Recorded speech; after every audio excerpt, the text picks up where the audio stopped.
Hey, this is Rudy Mendez, aka Live Bandit, formerly known as Big Daddy.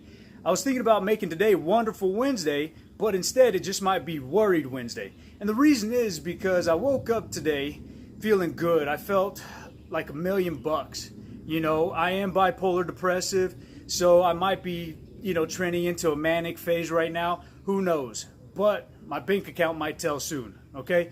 So I woke up feeling good. I woke up with a smile on my face.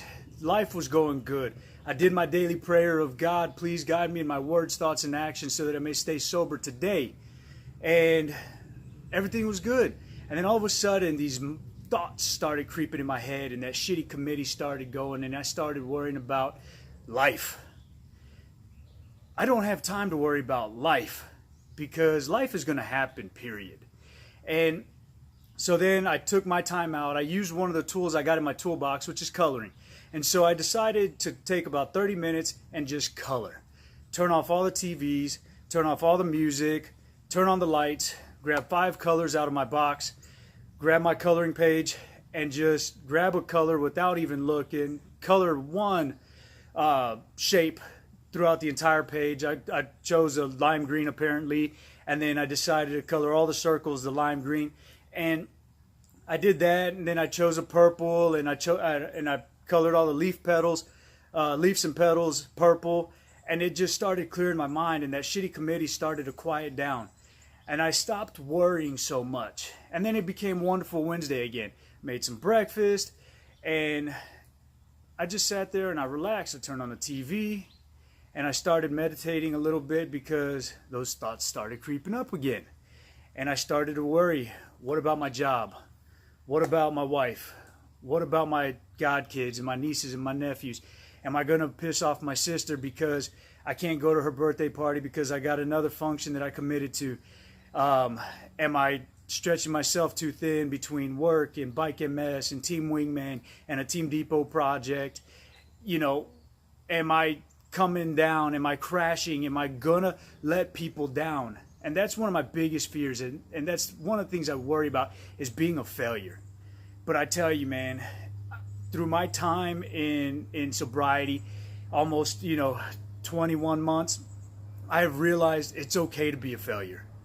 And I remind myself that when I start to worry about what others are thinking about me, what others are saying about me, and what others are expecting of me. I do have a lot of people that expect a lot out of me. Am I failing them? Yeah, I am. And it's going to happen. But you know what? I have to learn from it. Because when I fail and I don't learn, I'm ruining myself, I'm ruining my life. But when I fail and I learn from it, that's a lesson. Okay?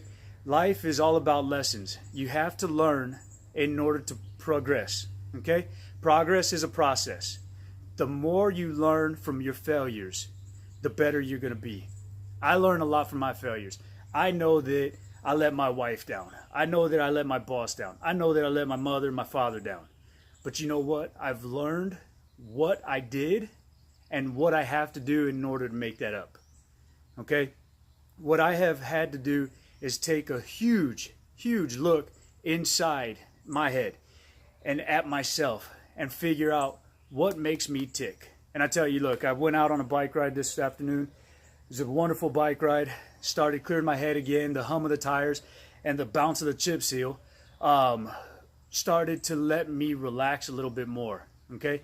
And then all of a sudden, a car pulled out in front of me from a driveway, and I started to worry again about what happens if I got into a wreck and I got killed. Okay? I'd be another statistic, but worse off, I'd fail my wife because I wouldn't be there for her. Okay? So I started worrying about that, and I started chasing this guy down, and I almost caught him. And then I realized, what am I going to do once I catch him? Am I going to beat him up? Am I going to teach him a lesson? Am I going to teach him the laws of the road? Am I going to teach him how to look out for cyclists and pedestrians? No, I was going to beat the shit out of him. Okay? But that wasn't the right thing to do, so I started to calm myself down again. And the way I did that was I started to breathe, and I started to kind of meditate while going crazy after him. And the way I meditate while I'm on the road is focus on my breathing. And one way that I do that is I follow my breath from the tip of my nose to the bottom of my lungs and back out. Okay? And the only way, it's kind of crazy, the only way that I can imagine that or do that consecutively is I imagine a little guy on a rope, and I inhale him all the way down to my lungs, and then I exhale him and he's climbing back out, and back and forth, back and forth, back and forth. And that helped me calm down. Okay? By the time I almost caught him, he was stopped at a stop sign, and then he realized I was right there, he took off. But at that point in my craziness, I decided to teach him the laws of the road. I decided to teach him that, you know what, pedestrians and cyclists are out there too. So he's got to be careful. Give us 3 feet while on the road. But I wouldn't have been able to do that if I didn't have the tools in my toolbox. Okay? I calmed myself down this morning by coloring. I calmed myself down this afternoon by breathing.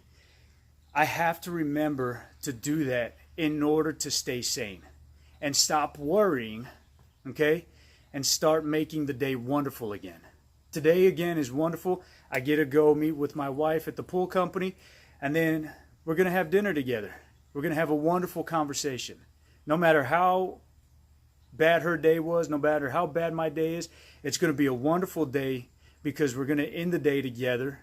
We're going to have a nice evening, just relaxing, and finish off wonderful Wednesday with my wife. This is Live Bandit. I'm out. Have a blessed day.